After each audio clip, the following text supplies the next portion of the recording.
Hello, literacy leaders and champions. Welcome to Literacy Talks, the podcast series from Reading Horizons, dedicated to exploring the ideas, trends, insights, and practical issues that will help us create literacy momentum. Our series host is Stacy Hurst, professor at Southern Utah University and chief academic advisor at Reading Horizons, where reading momentum begins. Joining Stacy are Donnell Pons, a recognized expert in literacy and special education, and Lindsay Kemeny, a Utah-based elementary classroom teacher. Today's episode is important because our hosts explore how we can encourage a love of reading for learners of all ages. From engaging book talks to celebrations of the aha moments as learners become readers, this episode reminds us of the why behind the work we do. Let's get started. Welcome to another episode of Literacy Talks. I'm your host, Stacy Hurst, and I'm joined by Donnell Pons and Lindsay Kemeny. And as you know, we spend a lot of time talking about literacy on this podcast, and we have been really privileged to cover a lot of topics. We take turns choosing those topics, and today we are talking about a topic that Lindsay selected. So as following protocol, I'll just turn the time over to you, Lindsay, to introduce us to the topic. Thanks, Stacy. Okay, so our topic today also comes with a little bit of an explanation. And what I want to talk about today is how we can encourage a love of reading with our students. And my explanation is that I really want my students to love to read, but that's not my main goal in my classroom. And that's because this is something that we can't really control so much. My main goal in my classroom is to get my students to read. And I think that's the most important thing because they're not going to love to read if they can't read. So the biggest thing we can do in our classrooms is to teach our students to read. But I also would love for them to love reading. And so I want to talk about how we can encourage that. And like I said, that's something that we can't really control. Not everyone's going to love reading, but we can do some things in our classroom to get kids excited about it. And when I brought this topic up before, Donnell brought up the great point, how a lot of her students, many of our students, can have a lot of trauma around reading. And so we also want to be talking about maybe how we can help some of our students heal from that and what we can do. So to start, though, I think the three of us, we all love to read. So I want to start by asking you guys, why do you think you love reading? Can you think of anything that maybe led to that? I will go first while you guys think, because I just threw that on you. But the first thing is, I've always been an avid reader. It came easy for me. And then I grew up with my dad, who was constantly reading. And so I feel like I had this role model where, every evening, that's all he did. And he stayed up late reading. And then he took us to the library every Saturday. And I loved going to the library with him and choosing books. And he would also take us to the bookstore. And it seemed like it was always rainy days. If it was a rainy day, we would go to the bookstore. And I knew that he would always buy me a book because he just really encouraged that with us, with me and my siblings. So what do you think? Why do you guys like reading? Okay, I'm guessing Donnell is pausing, so I will let her go last. But as you were sharing that, Lindsay, I was thinking about that too. I remember reading a research study. It's been too many years to even recall where it came from, but it was early in my teaching career that said if fathers read to children and are involved in their literacy development, then somehow that has a greater impact, or a great impact, I should say, because on the surface, that sounds wrong because moms do a lot with that too. But I also saw my dad reading, and he was kind of an anomaly because he actually didn't graduate from high school, but he really loved reading. He was kind of a closet nerd. He was like a diesel mechanic and a truck driver, but he also read Star Wars books. So yeah, I'd say early on, I had a lot of great examples of reading, even though you wouldn't expect it based on my upbringing. But I also think the fact that I could read, like you said, it came kind of naturally to me And then very shortly, I got caught up in stories and learning about people and places that I didn't know. I think it just really expanded my vision of life. And then later, learning how to apply what I was reading to things like cooking or, from a very early age, I read the encyclopedia. I'm not going to lie, I did that before Google. And just learning. I think my love of learning and the fact that reading facilitated that was a big part of it. Yeah, I love that. And we all love learning, right? We're kind of obsessed with that, where I just feel like we take in as much as we can. Donnell, did you have anything to share about your love of reading? You bet. I would say it most definitely was my mother. And my mom was a busy woman. We had a lot of siblings, and my mother worked. She was a piano teacher all through the years, and she had been a school teacher. And so her time was precious. And whenever she got a minute, she would grab a book. She always had one handy. And so if you wanted to spend time with her, then you spent time with books. And I remember being very young and unable to read. I hadn't learned to read yet. And I would crawl up on the bed while she was lying down reading. And I would snuggle up in the crook of her arm as she had her book aloft in the air. And she would turn the pages and I would pretend that I was reading with her. And that was the first really memory I have of books. I was really young. And I remember how much joy she received from books. And that was important, was seeing just how much my mother loved books. And then we had those opportunities like you did too, Lindsay. We would go to the library and would take a big bag and we would fill it with books and we were there for hours. My mother would take us weekly. And one of the things I do remember, though, about those times, there were some siblings who were lacking. And I only, when in adulthood, realized why there were some siblings that didn't take the trip to the library, while there were some siblings that didn't find themselves crawling into the crook of my mother's arm while she was reading. And it's because reading was not coming for them. And later I would find out why. It was a heritable reason why learning to read was difficult. And so that's kind of interesting too. It shapes my memories of reading in my household too, that some loved it and some did not love it, and why some did not love it when it was so pervasive in our home and our mother loved it so much. And I think of Marianne Wolf, who's one of our fantastic reading researchers, and she writes so beautifully on reading. And she talks about those early experiences with reading that you have with your parents and, the older guardian in the household to the child and how important those are. And I'm hearing that they shaped all of our experiences in many ways. Yeah, so interesting. We all have these positive memories around reading. And so let's try to bring that into the classroom or, with our students, if we're in a tutoring situation or whatever.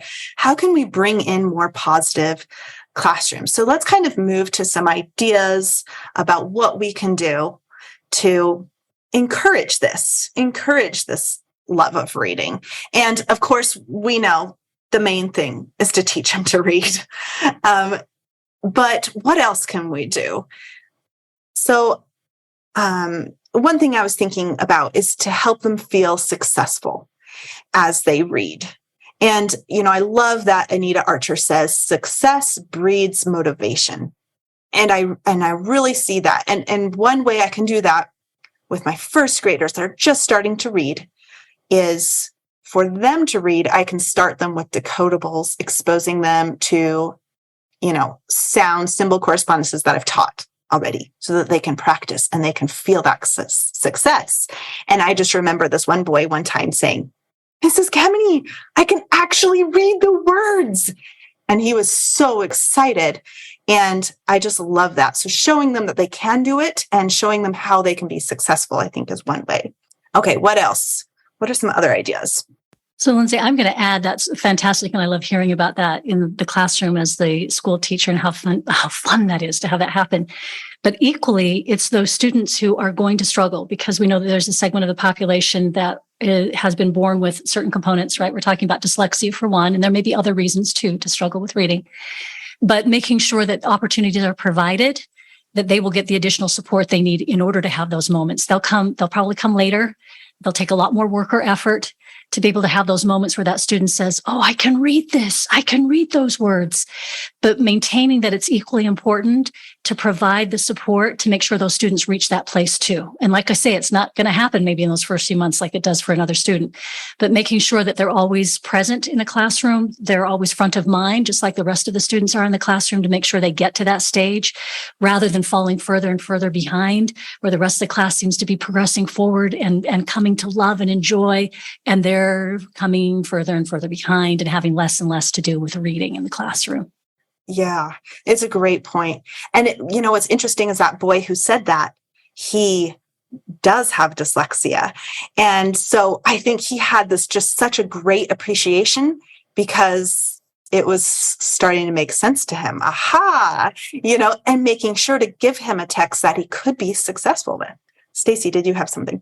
I do, because I think every child deserves to experience that success, right? And one of the reasons I loved teaching first grade, and I've said this many times before, that's where my heart will always be. Any chance I get, I work with first graders, because you see so many of those moments. It's a very pivotal year for reading instruction. And as I look back on my own teaching, I modeled the love of reading to my students a lot. I was reading the unabridged version of Les Mis one year, and I was talking to my students about it every day. Of course, on a first grade level, we had a really healthy debate about whether Jean Valjean was right in stealing the bread or not. Really complex ideas, right?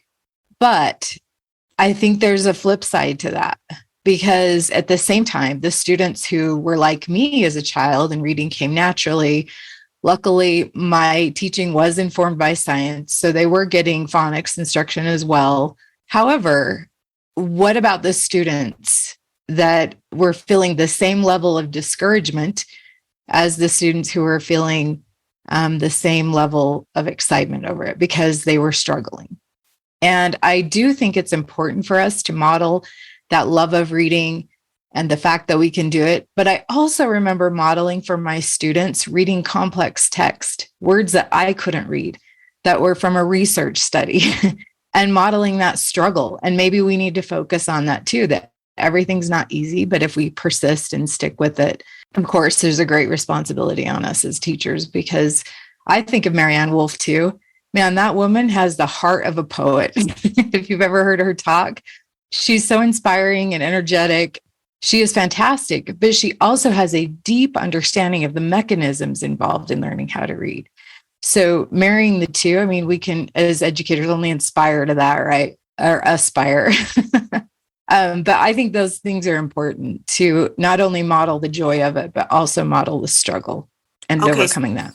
So I like that. So kind of pointing out, sometimes I struggle with this, or telling them, sometimes I read a page and realize, wait, I don't know what I just read, and I have to go back and read it again, right? Or pointing out that sometimes you struggle with the words as well. That's an interesting point. I love, all of this is so good. I love listening to it. And I'm also thinking of, I do a lot of repeat reading. And it doesn't matter how old the students are, and a variety of texts, but we'll read and then I'll say, let's read that again and see, I'm not sure I understood. What do we think that really meant? And go back and really linger on a sentence or two and say, oh, I think I've kind of changed what I thought the first time. I'm thinking this now. What do you guys think? And really pondering over a text. I think that's important too. And Stacy mentioned the value of reading a text that they would not be able to read at that particular time. They don't have the skill for it. It's well above their skill level to be able to read, but being able to hear, we call that, the ear reading. And they can do a lot of ear reading that's well beyond their years. And I think that also helps for students who are struggling with reading, period, is to have opportunities to just hear language, to hear somebody else reading a text and what that sounds like. And I did a lot of that with my son, who struggled to read when he was younger. He has dyslexia, and he was exposed to so many texts that were well beyond his years. He was always in 3 books at a time, and that was our choice and his. He was always at a text that he could read, which was obviously well beyond typically his peers, and that he was in a text that was a bit of a reach, and so he was reading with someone. And then he was in a text that he had no skills to be able to read, that was well beyond his years and beyond his peers' years, so that he could have opportunity and exposure to hear a text at a higher level. And I think all of those things really contributed to him to this day not being afraid to tackle a text. And even though it may be difficult, he still wants to. He has a desire to tackle a different text. That is so critical. I don't know, Lindsay, if you're having memories of learning the Goldilocks approach to choosing a book that we taught our students. I don't know if you did, but like it was so that they could identify this is too easy, this is too hard, this is just right. And even on a very general level, when they start out with a book in small group instruction or wherever it is that's they deem too hard, just pointing out when it becomes too easy for them, right? And celebrating that and really focusing on that trajectory that we all have. That was important to remember. Thanks for mentioning that, Donnell. Well, and I love Donnell is talking about these read alouds, and that is so important that we do that in our classroom. And even for older learners, I think they would love those read alouds, and that is building a positive experience. And really, we want to build these positive experiences, as we were talking about, surrounding text. And read alouds just can bring reading alive in the classroom. And that gets all your students excited about the story and excited about books. And we can, use that time to do a wide variety of great literature, nonfiction, everything. Exposing our students to that is huge. And also, like similar to you, Donnell, my son with dyslexia loved read alouds. And we, in fact, we pay for Learning Ally every year, which I think you have to be diagnosed with dyslexia to get it, but it's all these human read audiobooks. And that really got him into reading because the first, larger book that he read, he listened to it first. And he listened to the book and then he actually read it. And so I'll always be thankful for that. But read alouds where, everything that could be like a subscription service, but also you, the teacher, reading to them is so important. Get all the resources discussed during Literacy Talks podcast episodes and stay up to date about webinars and other special events from Reading Horizons. Go to readinghorizons.com/literacy talks and subscribe to our podcast digest so you're always in the know about everything literacy.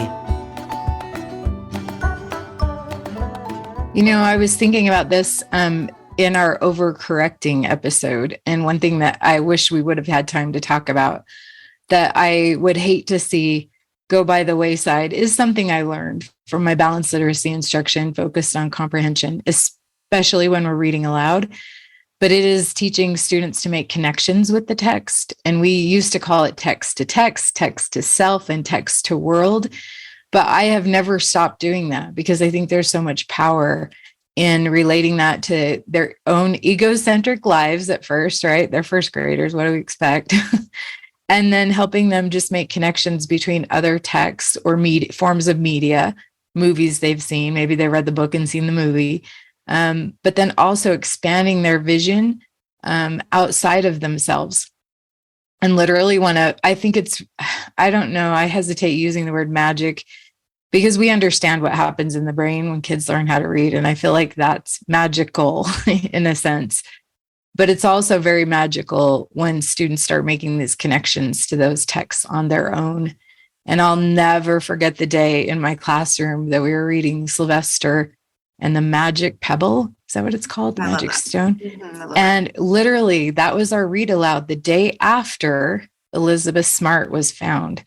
And my students were making the most fantastic connections. If you haven't read the story, I won't take the time to review it. Go back and review it and think about that whole story if you're familiar with it, based on their world, right? So anyway, I think that that's something that's really important to always connect to their own lives. Yeah, and to other texts. And a way we can do that is like if we have author studies where we read several books by the same author or by topics, it's great to pair a nonfiction text with a fiction text. So maybe in science, you're learning about frogs, and then you're going to read Frog and Toad as a fiction. And that's great to kind of compare. So yeah. Awesome. Yeah, that's fun. Lindsay, because you're currently in that space, do your students have a favorite author? They're obsessed with Pete the Cat. Now I'm like forgetting who the author is. I can't even tell you. I need more Pete the Cat books, and I had like 5, and they're all like coming apart and ripped because they go to that and they're reading it constantly over and over. And David Shannon, he's like No David, Yes. and those ones, those are their favorites right now. I seriously need to go purchase more because. Speaking of being able to do the thing, right? I think that's one reason they love David Shannon, because they can read No David, right? Yeah. They can recognize some of those words. My students loved Robert Munch. And most of us know him for I'll Love You Forever, which I still can't read aloud without crying. So there's that. But he also has a lot of really entertaining, funny text too. And like you, Lindsay, I had the anthology and the pages were coming out. I bought so many of Robert Munch's books. But so just to add to this conversation, one thing I'm hearing, and it's really interesting and fun to kind of listen to you guys talking about those younger ages, but there's an author that Mary Ann Wolfe had mentioned when she was in a podcast recently, and it's Marilyn Robinson, and she's one of my favorite authors. She's fantastic, and she produces a book every 10, 13 years. She takes her time and labors over every word. It's just beautiful. One of her books is Gilead. It's a great book. I highly recommend. But she also has written some essays on different topics. And one of them is reading is part of one of the topics. And in it, she says something very interesting that I think is really important. We need to think about it for a minute, exactly what she says. And I would linger over the words if I were doing this with a class and reading it aloud and say, what do we think she's really saying with this? But in it, she talks about the very act of reading when someone picks up a text, doesn't matter what it is, but that very act of taking up the text and spending your own time with it in your own way, very personal, very subjective. That act of interacting with information in that way is something that everyone should have an opportunity to do, and should have an opportunity to do as much as they would like, and then have an opportunity to say, this is what I think about it, and have it be their own opinion and be fine. So she said, today we've moved away from not only having those experiences, we may never have them. A lot of people can go through their weeks and weeks, months and months, years and years and not have an experience. We know how often people don't pick up a book. So that's tragic. But then she said, on top of that, we've moved kind of into an era where there are experts who tell us what we should be thinking about what we're reading. And we're in an era where there's more of that than ever. And she said, I'd really love to see us go back and revisit those important aspects of reading. And that is where what I say about what I read is really important. So hearing you two talk about how your students gravitate towards a certain text and they love it so much they're wearing the book down, but they're also think about gaining an opinion about how they feel about that. That's so important that they can take with them into other areas. And it brings up, because one of my centers that they're doing independently is reading, but they have the choice to read or they can do audiobooks, right? Because I don't want it to be a waste of time. But you know what? I am happy if they want to flip through Pete the Cat and they're remembering the story and maybe just calling it out and they're not actually reading the words. I am fine with that because that's encouraging a love of reading. And I know that I am still going to be teaching them reading and they're going to get lots and lots of reading practice from me. So this is not like our main reading time. But if they want to spend time browsing the pictures, leafing through the pictures of a book, great. They're getting excited about that. And you know what? Eventually they'll be able to read it. Lindsay, I love that. Important. The choice, right? Choice. I think that's another thing we can do for our students. Give them a variety of texts, expose them to all kinds, let them choose, and then teach them what they need to know to read. Donnell, what were you going to say? Lindsay, it reminds me of a book I read many years ago by Daniel Pennac, Pennac. I'm probably pronouncing that incorrectly because he's French, but he was a French teacher, and the book has sold out many, many times over in different places around the world, and it's been translated, but it's called The Rights of the Reader. And he's got these rights that you have. And one of those is to be able to pick up a book and do whatever you want with it. If I want to read the first page and that's all, I should be able to set it down. And I love you giving your students that right, the rights of the reader, to approach the text how they want to approach it. Love it. And I used to, I've kind of grown with this too, because I used to, when they were at that little center, and they're kind of close to me because my reading group is there. So I have a group of students where we're practicing reading, and the kids are at the carpet or at the couch right there in our little reading nook.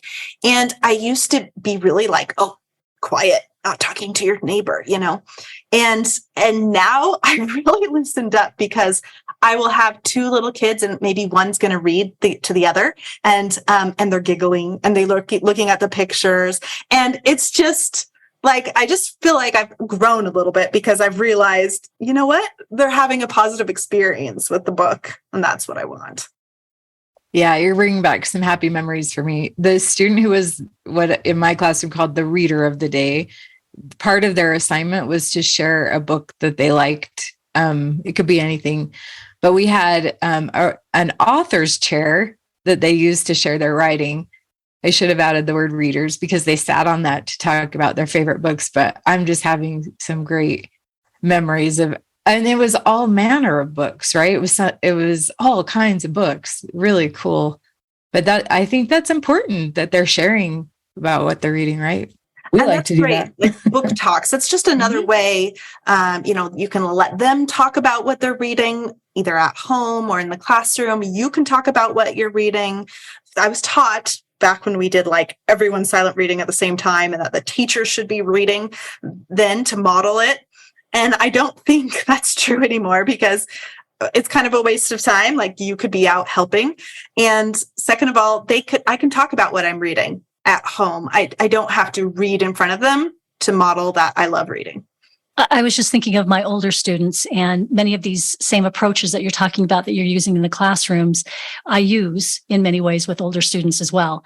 And so remember, Lindsay, you said at the beginning about sometimes for especially older readers who have struggled for many, many years, you're removing trauma. So we're not just thinking about, a love of books or an enjoyment, enrichment. It's really, how can I remove the barriers and some of the really bad experiences you've had with books to make them even approachable for you? Because for a lot of students, they look at books and they break out in a cold sweat. You say library and the stomach sinks. You want to go to a bookstore and they say, I'll meet you in an hour. You tell me when you're done. These are the experiences that they've had with the written word, and particularly places where that's all there is. And so you're trying to remove as much of that as you possibly can. So not only are you teaching them the skills they never received, so they can actually approach a text in a way they never have before, because they have the skills finally for the first time and the support. But then it's also finding a bunch of material that they will find interesting. So some of it may be above, and we discuss it and we talk about why this text looks the way that it does. But often too, I search desperately to find texts that somebody has worked with so that they can bring it to a level that the student can approach it, but it's still a subject that maybe the student would find very interesting, or it's a book I know the student was never able to read because they didn't have the skills. So say it was 12 Years a Slave. That might have been a very interesting book when they were in high school or college, but they never read it, couldn't touch it because they just didn't have the skills. And then I have a copy that's more approachable. I've got a copy and I'll say, what do you think? Do you want to look at this text? And they'll say, gosh, when I was in school, I really thought that looked interesting and the class seemed to be having good discussions about it. I was never able to read any of it. Yeah, I think I'd really like to talk about that if you think I could. Absolutely. And so it's also going back, going through texts that they probably had in a classroom, but they didn't have the skills to read, and seeing if they want to approach that text. And I've seen students just light up that are older. I mean, these are students who are past going to college. It doesn't really matter at this point whether it's going to be for a class or not, but it's just because they know that other people have been able to read that and have an experience with it. I'd like that opportunity as well. I love that, Donnell. It's so important. And that was one thing I wanted to ask, because to get more into that, how do we help them heal? How do we help them with this trauma? And I love the idea of kind of going back and helping them access those texts, right? And Lindsay, another important thing too, my students have taught me a lot of things. My students teach me a lot about reading, those who have struggled. And one thing that we have kind of devised and developed over time is we have a way of talking about reading where the student gets to tell me what they're experiencing with reading and what they need, and finding those words and finding the strength to be able to say that to somebody else, to say, hey, look, this text isn't working for me because, and then having the right words to say why it isn't working. But I'd like to learn this information. Is there another way we can do this? And the more we have those conversations, they'll come back to a tutoring session and tell me about an experience at work, an experience where they had to go down to a city building and they wanted them to read a document before they filled something out. I mean, it can be so many ways in which they encounter print. And they'll come back and talk about how those words were so powerful because they were able to use them when they were out and about to talk about, hey, this isn't working for me. Is there another way that we could do this so that I can participate in this? It's really interesting. That rights of the reader, right? Yeah. Stacy, did you have something? No, I'm just enjoying the conversation. Okay. So is there anything you think that we might do that would hinder or, destroy the love of reading? Oh, yes, I can think of many. And here's the thing. If any of this strikes close to home, remember, we've all done things we wish we hadn't have done, right? So just remember that when anything's being called out. But I think it's anytime a student picks up a book and they're struggling through that first page, whether they're making a lot of errors or they just have no interest, giving the student the right to say, let's choose something else, and not saying to them, nope, you have to. I mean, a really good reader perseveres, right? No, let's see if we can't find some other way of approaching. I think my door is much more wide open. And I thought I had a door that was wide open before, but my students have taught me my door could be much more open than it is and has been. And so I think that's one is allowing students to say, can I choose something else? Because there's so much we can find something. Well, and that's kind of mine too, that it's about that choice, because I talked about this in our pet peeves episode. I think it's in season 1. So if you guys want to go back, that tells the whole story. But, when we tell students you have to read this level, and I think we need to open that up because, maybe they want to read something easier. And I shared experience with that, and that's fine. That's their interest. Maybe they want to read something harder. And they can do that with support, and maybe someone's going to be supporting them with that. Or maybe they have a lot of background knowledge on that topic, and so they'll be able to read that text a little better. So that's kind of my pet peeve, and something that I think can hinder if we tell our students, nope, you can only read from these books. The other thing I was thinking about is what hindered I still love to read, so it didn't totally hinder it. But I just remember in like high school or junior high, these extensive book logs that I had to do. And you had to like stop the reading to fill out this whole thing and a thought and all this. And I just hated that. I'm like, I just want to read the book. You're not alone of the book logs. And the thing about it is you can really love reading and not love the book log. So imagine what it's like if reading is difficult and you've got to do the book log, right? Yeah. So just on so many levels, thinking about, is that really, and then what does that really telling me, and how is that really helping my student, right? To really think that through for a little bit. My son, he has dyslexia. He's in 7th grade, and we went to go, I had to go change his sheets the other day to wash them. And he helped me get everything out of his bed. And there was like a stack of like 20 books. We piled them up and took a picture because he just and leaves them all in his bed. And I just thought, I love this. I love that he loves to read. And that's, pretty unique for someone with severe dyslexia. But we have so many like positive experiences, me reading to him and then him reading to me. We always snuggle up on the couch and read. And I just love that. So I just think, yes, we absolutely, our main focus should be teaching these students to read. And that's going to help lead to love of reading, but we can also do some other things to encourage the love of reading. And I think kind of our consensus that we've been talking about is having those positive moments, those meaningful experiences with text. So thank you guys so much for this conversation. Yeah, it's been a great conversation. And in closing, I would just add not to blame the student too. I think sometimes we do that if their love of reading doesn't match ours, or really just facilitating that. And I'm thinking about things like that are good for us. There are some things that are good for me that I don't like okra. Is okra even good for you? I guess it depends on how you make it. But but it's good for you, right? Lots of vitamins. Just encouraging how reading can benefit our lives, I think, is helpful too. And then I really appreciated the question of what do we need to be careful of so we're not facilitating that love. And I think you guys had great responses to that. So what a fun episode. Thank you guys for the conversation. And thank you all for joining us. And we will see you next time on the next episode of Literacy Talks. Thanks for listening to Literacy Talks, the podcast series for literacy leaders and champions everywhere. Literacy Talks comes to you and your colleagues from Reading Horizons, where reading momentum begins. Visit readinghorizons.com/literacy talks often for resources, ideas, and great literacy learning conversations. Subscribe to our podcast digest, and you'll always be up to date on all things literacy. See you next time.